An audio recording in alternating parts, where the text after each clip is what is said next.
Howdy y'all, welcome back to my channel. So today I wanted to do something a little different. I don't know if I've ever done this on here.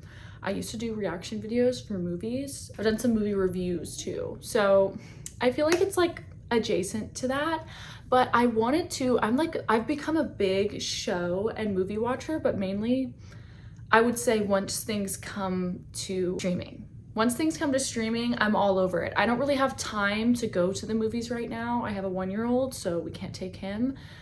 So I'm a show watcher. It gets to be about 8 o'clock at night. I'm gonna watch me a show. I'm gonna watch me a movie. So I wanna talk about some of the shows and movies I've watched in the month of June that I really, really like and I highly recommend. Some of them are new, others are older, and I just never got a chance to watch them until recently. So let's talk about it. The first show that I just finished last week, and I think I just completely binged it. I only watched season 1 because I've recently found out that it's actually an anthology and there's multiple seasons, I think 2. But I just watched season 1 because that's all that was on Netflix. And it's a show called The Terror. It's a fictionalized account of a lost expedition that happened in the Arctic in 1845. But it's based on a true story, and it's based on also a novel of this true story.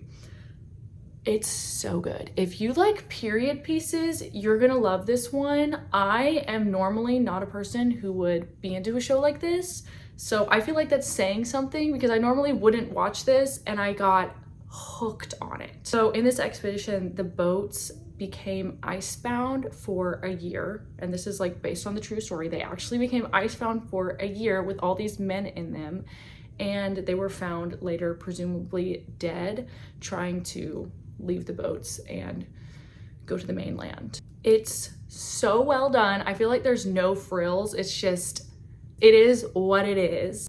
If you like the show Chernobyl, it's made by the same person. Personally, think it's a lot better than Chernobyl. Also, there's a supernatural aspect to it that leaves a lot up for interpretation. And I love when a show leaves things up for interpretation. Like I said before, it's on Netflix.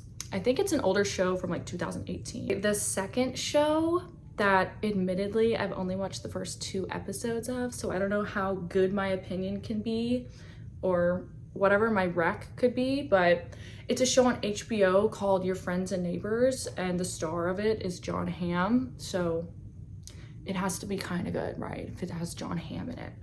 But it seems to be like a crime drama, but also a comedy, and it's really fun, it's really funny, it's very intriguing. I'm interested to see what happens next, but like I said, I don't even know if the whole thing's out yet, but it's really good. It keeps you captivated, so I definitely recommend that for anyone that's looking for a new show. The next one is probably one that you've already seen because I feel like this is a highly watched movie right now, but just in case you haven't, I watched Mountainhead recently, and I believe that's also on HBO, and it's so good.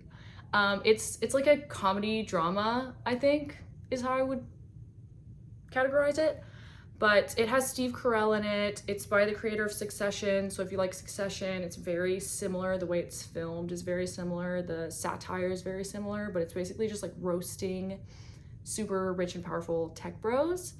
And it's really good. It's really smart. There's like so many smart references in it, some of which I didn't get and I had to like ask about or look up or whatever. So I mean, maybe you guys will get more than I did, but it's really funny, it's really smart, and I wouldn't say it's thought-provoking, but it's kind of just like a big massive roast. I never really liked Gilmore Girls, but it was kind of giving like Gilmore Girls for the 2025 man because of all the intellectual and current event references that it was like freaking slinging in your face constantly. I saved the best for last because the last show that I highly recommend to everyone is The Rehearsal season 2. If you haven't seen season 1, watch season 1, but season 2 is so much better.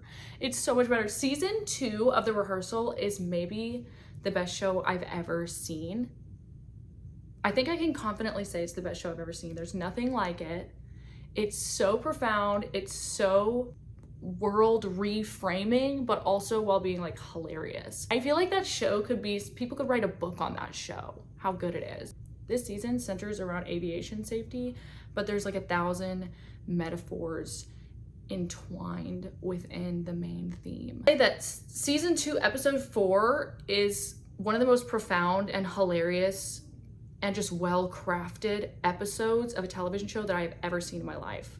I don't think anyone will ever be able to outdo The Rehearsal season 2. If you haven't seen it, you need to watch it. It's insane. And that show is also on HBO. HBO's got some hitters right now. If you're not subscribed to HBO, is that how you say it? Subscribed? If you're not on there, you're missing out on some hitters. I think Your Friends and Neighbors is on Apple TV, which a lot of people don't have, but Apple TV has some hitters. I didn't watch Severance in June, but I will say that if you haven't seen Severance, go see that. It's also on Apple TV. But yeah, that's all the shows and movies that I've watched so far this June that I think are amazing, and I definitely recommend you to watch. Anyway, maybe I'll make this a thing because I'm such a show watcher. So I hope you liked this video. If you did like it, let me know in the comments below and give me some recs on shows that maybe you watched that I haven't seen that are good. Doesn't matter if they're old or new. I'm always down for a good show. Anyways, thanks for watching.